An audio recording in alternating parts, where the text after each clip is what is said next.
sifonal. Aliás, a maioria delas, né? Quem não tem sifão não tem canal sifonal. Então, essa é a concha, essa é a morfologia básica da concha espiral cônica, né? Então, a gente sabe que os moluscos, grande parte dos gastrópodes que são dotados de concha, tem uma concha espiral cônica, né? Mas acontece que nem sempre foi assim, né? Esses bichos evoluíram de ancestrais que não tinham essa concha espiralizada, né? Então, nós temos um grupo aqui, um grupo extinto chamado de Elcioneloida, que é composto aqui de dois gêneros, Latouchella e Elandella, são também dois gêneros extintos, que não tinham essa concha tão, tão espiralizada, né? Então, a concha não era tão enrolada. E esse grupo Elcioneloide, por sua vez, também evoluiu de um ancestral que tinha uma concha muito semelhante à concha do monoplacóforo, né? Aquela concha que parecia um escudinho ali, que era baixa, achatada, e não era crescida, né? Muito menos enrolada, muito menos espiralizada. E alguma coisa aconteceu, então, para ancestral, para a condição ancestral parecida com o Elcioneloide, se tornar uma condição derivada aqui, uma concha espiral, uma concha plana espiral para começar, no primeiro momento, e depois uma concha espiral cônica, como a maioria dos gastrópodes hoje. Tá? Esse processo foi um caminho bastante longo e tortuoso, né, sofrido aí pelos gastrópodes, que tem essa concha plana espiral, e é um processo conhecido como espiralização da concha. Tá? A gente vai ver como que esse processo aconteceu ao longo do tempo. Os eucioneloides são hipotetizados mais ou menos assim, né? Bastante parecidos com o gastrópode e com a concha do gastrópode, mas a concha não era tão enrolada assim, né? Então, esse tipo de concha é a concha na condição ancestral de gastrópode. Beleza, como esse processo de espiralização da concha aconteceu? Então, havia um ancestral que era um ancestral monoplacóforo. Então, ele tinha uma concha escudiforme, né, uma concha baixa. Mas esse animal começou a crescer, essa linhagem, né, começou a crescer muito, e era uma concha que limitava muito o crescimento desses animais. Tá? Ela não conseguia proteger muito o animal se ele começasse a crescer. Então, se ele crescesse para os lados, essa concha não o protegia. Então, essa concha começou a crescer para cima. Então, linhagens começaram a aumentar o tamanho corporal. E aqui é um parênteses só, né? Monoplacófora é um grupo que tem essa concha escudiforme e a gente consegue ver que os bichos são muito pequenos, né? Então, no máximo 3 centímetros. E essa é mais uma evidência de que essa concha monoplacófora, essa concha escudiforme, é uma concha muito ruim para o crescimento, né? Uma concha que impede as linhagens de crescer. Tá? Então, à medida que essa linhagem, que esse ancestral monoplacóforo foi crescendo, ele foi crescendo para cima. Ele foi crescendo para cima e há aqui uma limitação também do crescimento. O bicho não pode crescer muito para cima porque ele, enfim, perde o equilíbrio, fica incapaz de se esconder. Então, essa concha foi se enrolando, né? Ela foi se enrolando e crescendo para trás. Essa foi uma solução. Até chegar aqui num ponto do nosso Elcioneloide, né? Que é um ancestral, que é um grupo extinto. Então, essa concha foi crescendo para trás e se enrolando para trás.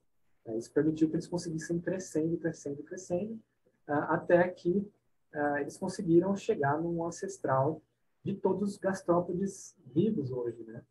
Que é um ancestral com uma concha plana espiral.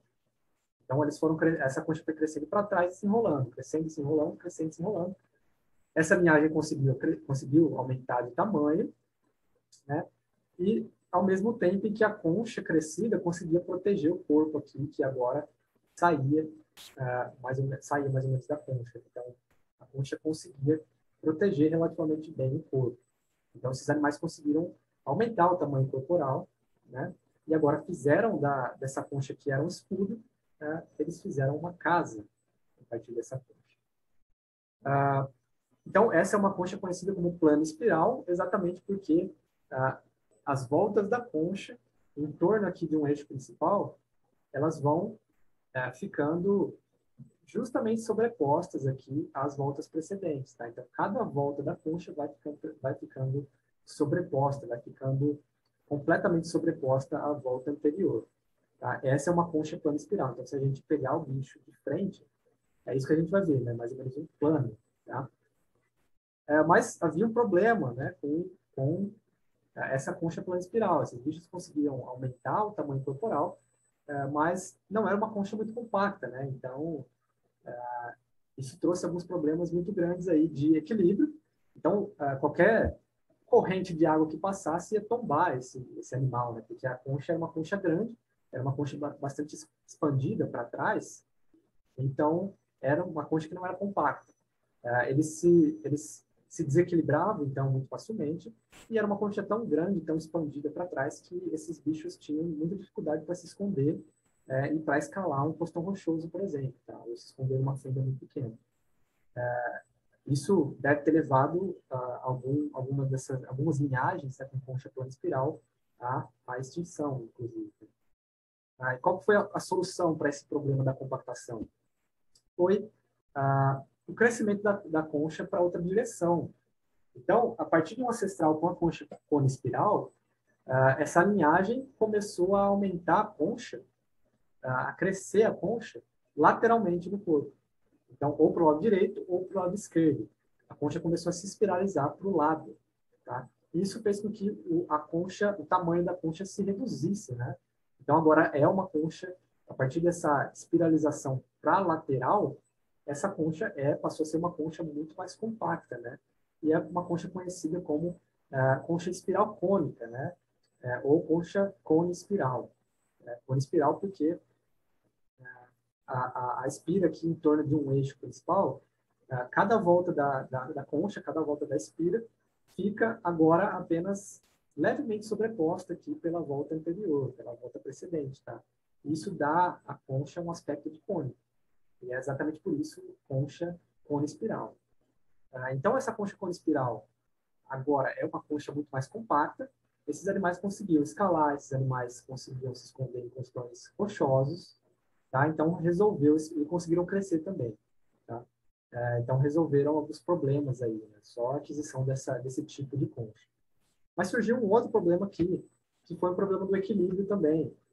Tá? Então, a partir desse crescimento lateral, só de um lado do corpo, aconteceu aqui uma assimetria. Então, essa concha agora é uma concha assimétrica e ela pesa um lado do corpo. Então, o bicho acabou ficando tenso, né? Isso trouxe algumas dificuldades para o equilíbrio, né? Para esse bicho se manter em pé, para esse bicho se locomover, tá? Então, foi um problema grande ali do equilíbrio trazido por essa espiral cônica. E qual foi a solução desse problema? A solução foi relativamente simples. O que aconteceu foi que a concha aqui, ela se rotacionou em cima do corpo do animal. Então, ela subiu um pouco e rotacionou mais um pouquinho, de forma que isso deslocasse o ponto de equilíbrio, né, desse animal. Então, o eixo longitudinal da espira, que era posicionado nessa concha aqui inicial, numa posição perpendicular ao eixo do corpo, agora ela está posicionada, em relação ao eixo longitudinal, ela está posicionada obliquamente. Então, essa rotação acabou deslocando, né, o centro ali, o ponto de gravidade desse bicho, e dessa forma ele consegue, ponto de equilíbrio, aliás, um ponto de gravidade. E ele consegue, então, por esse deslocamento do ponto de equilíbrio, ele consegue um bom equilíbrio ali, ele consegue se estabilizar com essa concha espiral cônica. Tá? Esse foi o processo da espiralização da concha, um processo bastante importante, e foi isso que aconteceu em todos os gastrópodes que a gente consegue observar hoje. Então, quando vocês virem por aí gastrópodes com essa concha espiral cônica, tenham em mente que eles levaram milhões de anos para corrigir esses problemas. Então, problemas arquitetônicos aí muito grandes, né? Então, foi um processo interessante que aconteceu nesses gastrópodes. Espiralização da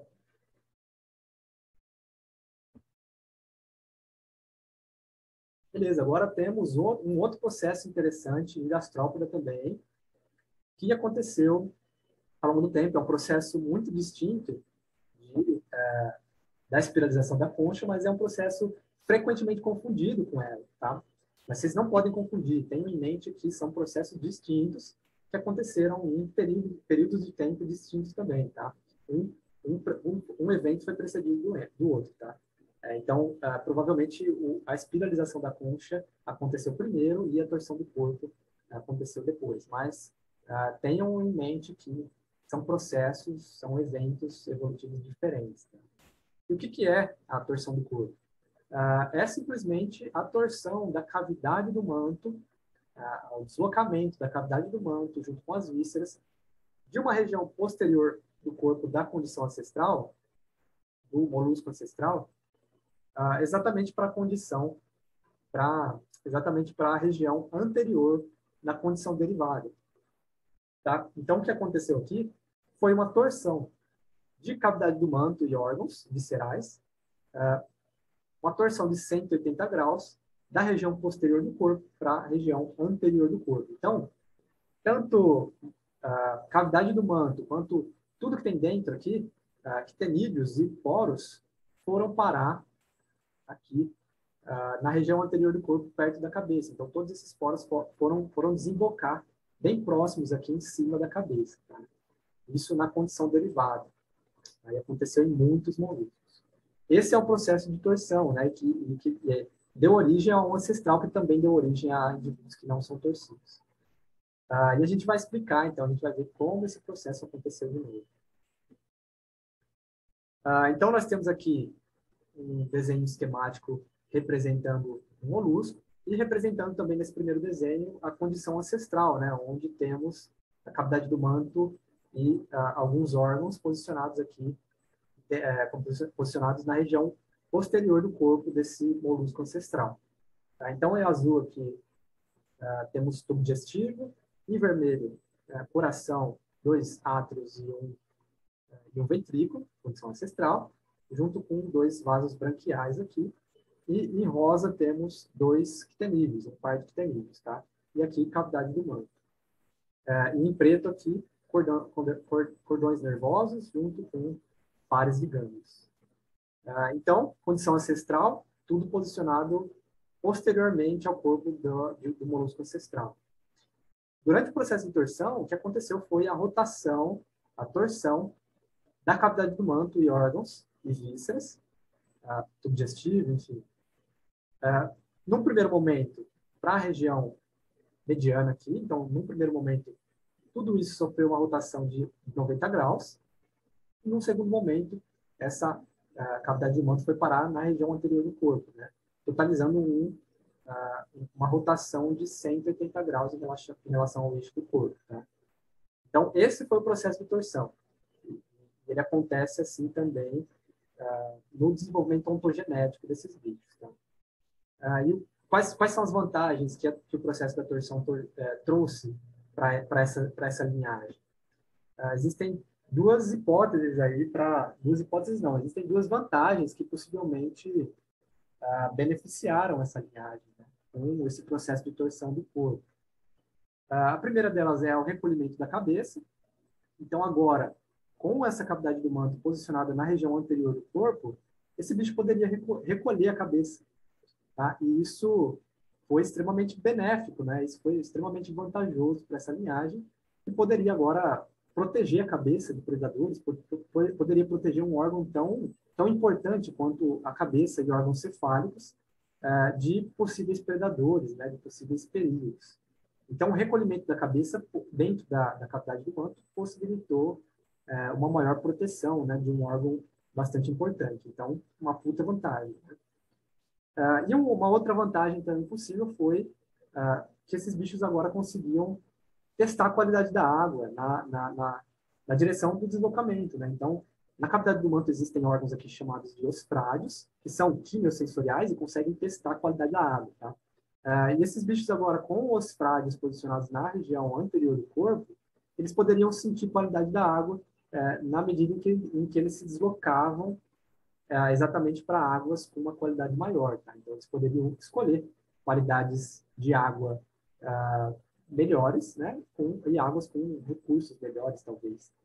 Então, foi uma outra vantagem adaptativa muito grande aqui, advindas desse processo de torção do corpo. Mas como nem tudo são flores na evolução, esses bichos tiveram que, muitas vezes, resolver problemas muito complexos, né?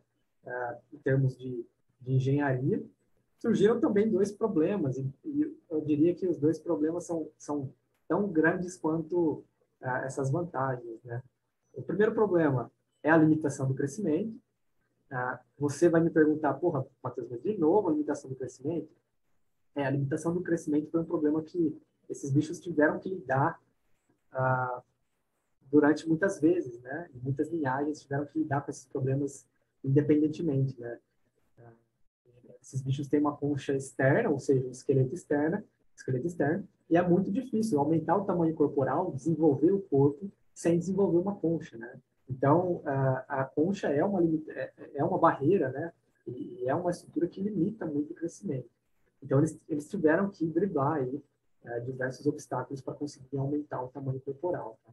Então, a limitação do corpo também é um problema, justamente porque se esses bichos conseguissem crescer, o tubo digestivo talvez passaria aqui da concha e, não sei, sobreporia a cabeça. Acho que isso não seria muito legal para esses bichos, né? Não seria muito legal para um gastrópodo. Então, havia aqui uma limitação do crescimento. E qual foi a solução para esse problema? Foi exatamente o enrolamento da massa visceral. Então, vocês viram que eles conseguiram espiralizar a concha, mas aquela concha não era preenchida. Então, o que aconteceu foi que, ao invés de crescer em comprimento, esses bichos cresceram para cima, de forma que eles conseguissem ocupar todos os espaços vazios ali da concha. Então, eles foram crescendo, se espiralizando, tá?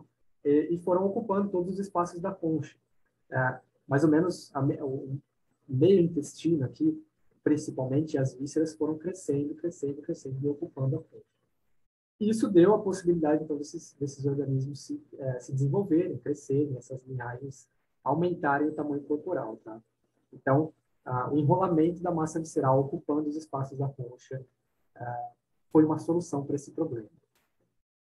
E eles também tiveram que enfrentar um outro problema que inclusive, um problema muito maior, né? Que é o problema da alta poluição, tá? Esses bichos estão potencialmente agora com a cavidade do manto e poros excretores localizados anteriormente, próximos da cabeça, né? Quase que em cima da cabeça. Agora esses bichos tinham uma dificuldade enorme, né? De liberar excretas. Então aqui existia possibilidade muito grande de alta poluição. E como que essas linhagens conseguiram resolver esse problema, né? Então, a gente sabe que esses bichos precisam ter um fluxo de água dentro da cavidade do manto. Então, existiam aqui dois possíveis fluxos, né, de água, dois possíveis modos para fluxo de água aqui dentro da cavidade do manto. Um deles é a água entrando por cima da cabeça, dentro da cavidade do manto, passando por poros excretores e depois saindo pelas laterais, ou a água entrando pelas laterais e saindo por cima da cabeça. Tá? E são duas vias aqui, são dois caminhos que possibilitavam autopoluição. São dois caminhos ruins aqui. Por quê? Se a água entrasse pelas laterais, ela passaria pelos cterídeos, faria trocas gasosas, depois ela passaria por poro excretor e ânus, e jogaria todo esse material fecal e excretas para cima da cabeça, quando ela saísse por cima da cabeça. Então, o animal poderia se autopoluir, uma vez que ele poderia ingerir aqui a água contaminada, né, a água com excretas. Tá? Ele poderia se autopoluir assim também. Mas se a água fizesse o caminho inverso, passasse pela cabeça, passasse primeiro pelos poros, né, poro excretor e poro reprodutivo e ânus, recolhesse excretas e depois passasse pelos cterídeos antes de sair, essas excretas e fezes seriam jogadas todas aqui para os cterídeos, e dessa forma o bicho também ia se autopoluir, né, possivelmente respirando ali excretas nitrogenadas e substâncias que esses animais queriam justamente se livrar, né? Então, a alta poluição aqui era um risco muito grande para a sobrevivência desses moluscos. Tá? E quais foram as soluções para isso? Né? Existiram duas soluções aqui, né? De duas linhagens diferentes. Tá? A primeira solução representa uma linhagem aqui relativamente diversa, que são chamados chapéus chineses, né? Ou animais aqui, moluscos com a concha fendida. Tá? Principalmente, chapéus chineses são animais do grupo Patilogastrópoda e esses caramujos aqui com concha fendida são dessa superfamília aqui, Pleurotomarioida. Então, qual foi a solução? Foi simplesmente a perfuração da concha. Foi a aquisição de aberturas na concha por onde essa água poderia escoar sem que esse animal se autopoluísse. Então, o que aconteceu no caso de chapéus chineses, por exemplo? A concha agora tinha uma abertura dorsal. Tá? Então, existe aqui nos chapéus chineses uma abertura dorsal por onde a água sai. Isso acabou criando um fluxo de água que permitisse aqui que esses animais conseguissem fazer respiração e eliminar excretas sem que eles depositassem isso perto da cabeça. Então, a água, ao invés de sair em direção à cabeça, essa água começou a sair por cima, né? Essa água começou a sair para cima. Então, isso possibilitou a criação de um fluxo de água aqui. Então, a água agora poderia entrar pelas laterais da cavidade do manto, passar pelos quiterídeos, fazer trocas gasosas, depois passar pelos poros, excretor reprodutivo e ânus, e mandar essa água de volta aqui para o meio externo, por cima do corpo do animal. Tá? Essa foi uma saída aí, de grupos de linhagens que hoje são vivas, né, e são relativamente diversas, né? E da mesma maneira, uma fenda aqui também que oferecia um caminho alternativo para a água. Tá? E qual que foi a solução, a segunda solução para esse problema da alta poluição? Foi, na minha opinião, a solução mais divertida para a gente, né? Que foi a solução da perda de órgãos. Né? Na verdade, foi uma perda de órgãos em razão de algo que estava prejudicando o animal, mas foi uma modificação extremamente benéfica para essa linhagem. O que aconteceu com esses bichos para eles perderem órgãos? Vocês lembram que a solução do crescimento foi o enrolamento da massa visceral, né? Então, à medida que esse animal ocupou os espaços vazios da massa visceral, os espaços vazios da concha, aumentando o tamanho da massa visceral, enrolando ali, essa massa visceral, essa concha agora preenchida com vísceras, começou a pesar um pouco, ela ficou mais pesada, né? Como essa concha é assimétrica, a massa visceral começou a pesar um lado do corpo desses animais. Então, isso fez bastante pressão sobre esse lado do corpo e acabou favorecendo a perda de órgãos e estruturas do lado direito do corpo. Tá? Então, todos os gastrópodes que são derivadas, todos os gastrópodes que são derivados de uma linhagem que sofreu esse tipo de modificação, eles não têm esses órgãos do lado direito do corpo. Então, fosfrádeos, gânglios, cordão nervoso, átrio do lado direito, vaso branquial, quitenídeo, e até mesmo poro excretor e poro reprodutivo, foram perdidos do lado direito do corpo, tá? Então, tudo em razão dessa pressão sobre esse lado do corpo. Tá? Então, tudo isso foi perdido e as estruturas do lado esquerdo do corpo foram mantidas, tá? E isso, coincidentemente, acabou favorecendo a criação de um fluxo de água agora que evitava a alta poluição. Porque o quiterídeo foi mantido, o quiterídeo acabou sendo mantido. Então, o quiterídeo foi mantido do lado esquerdo do corpo e isso favoreceu a criação de um fluxo de água. Tá? Então, agora a água poderia entrar pelo lado direito, pelo lado esquerdo do corpo, por uma abertura inalante, passar por um quiterídeo, o único quiterídeo que restou para esses animais, fazer trocas gasosas aqui, depois passar pelos poros e sair por uma abertura exalante. Tá? Percebam que o ânus está localizado, centralizado aqui, o ânus é centralizado na condição ancestral, junto com um poro aqui, um poro excretor, que fica do lado esquerdo, né? Esses poros foram os poros que restaram, né? Esses poros foram, junto com ânus e poro excretor e poro reprodutivo, foram deslocados para o lado direito da cavidade do manto. Tá? E como que eles foram deslocados? A criação desse fluxo de água é que possibilitou que esses órgãos fossem sendo deslocados. Tá? Então, a água foi batendo aqui, entrando, e esse fluxo foi fazendo esses poros se deslocarem para o lado direito. Tá? E isso também foi algo extremamente benéfico e permitiu que esse mecanismo funcionasse perfeitamente. Né? Então, a água entrava, fazia trocas gasosas, saía retirando aqui excretas nitrogenadas, gametas e material fecal também, por uma abertura exalante no extremo. Tá? Então, são processos, a torção do corpo, torção do corpo e esterilização, difícil. Torção do corpo e esterilização da concha são processos pelos quais todos os gastrópodes passaram. Então, todos os gastrópodes são descendentes de organismos que sofreram com esses processos e aqueles que estão vivos hoje são descendentes de organismos que conseguiram solucionar esse problema. Tá? Mas